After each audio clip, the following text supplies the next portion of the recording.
प्रिय साथियों, आज हम भगवत गीता के जिस श्लोक पर विचार करने जा रहे हैं वह भगवत गीता के 6ठे अध्याय का 10वां श्लोक है।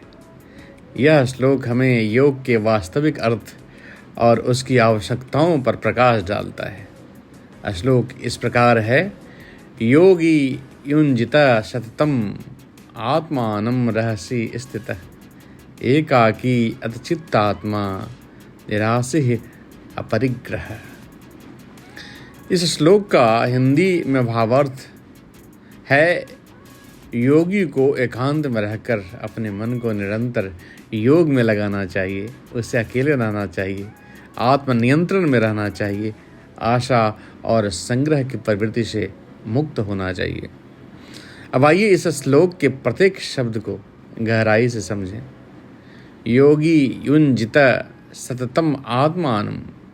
इस पंक्ति में भगवान श्री कृष्ण योगी को सतत योगाभ्यास करने की सलाह देते हैं। योग का अर्थ केवल शारीरिक अभ्यास नहीं है, बल्कि मन, आत्मा और शरीर के सामंजस्य की प्रक्रिया है। योगी को अपने आत्मा के साथ साक्षात्कार के लिए सतत प्रयास करना चाहिए। रहस्य स्थित है, योगी को एकांत में रहना चाहिए। यहाँ एकांत का अर्थ है बाहरी शोर और विकर्षणों से दूर रहना। जब मनुष्य एकांत होता है तो वह अपने भीतर के सत्य को अधिक स्पष्टता से देख सकता है। यही एकांत उसे आत्ममंथन और आत्मविश्लेषण का अवसर देता है। एकाकी अतचित्त आत्मा। योगी को अकेला रहकर अपने मन और आत्मा को संयमित करना चाहिए। यहाँ एकाकी का अर्थ है समाज और बाहरी संबंधों से मुक्त होकर अपनी आत्मा में लीन होना। यतचित्त आत्मा का अर्थ है मन और आत्मा को एकाग्र रखना। यह एक ऐसा अवस्था है जहाँ मनुष्य बाहरी विकारों से दूर होकर आत्मचिंतन में लीन हो जाता है। मित्रों, निरासित परिग्रह।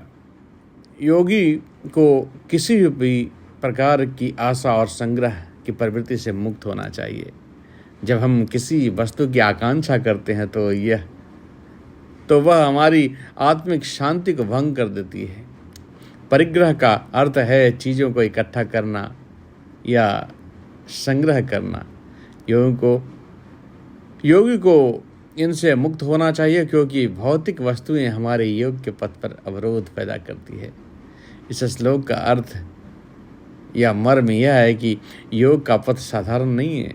यह निरंतर अभ्यास और आत्मनियंत्रण की मांग करता है। योगी को न केवल भौतिक वस्तुओं से बल्कि मानसिक विकारों से भी मुक्त होना चाहिए।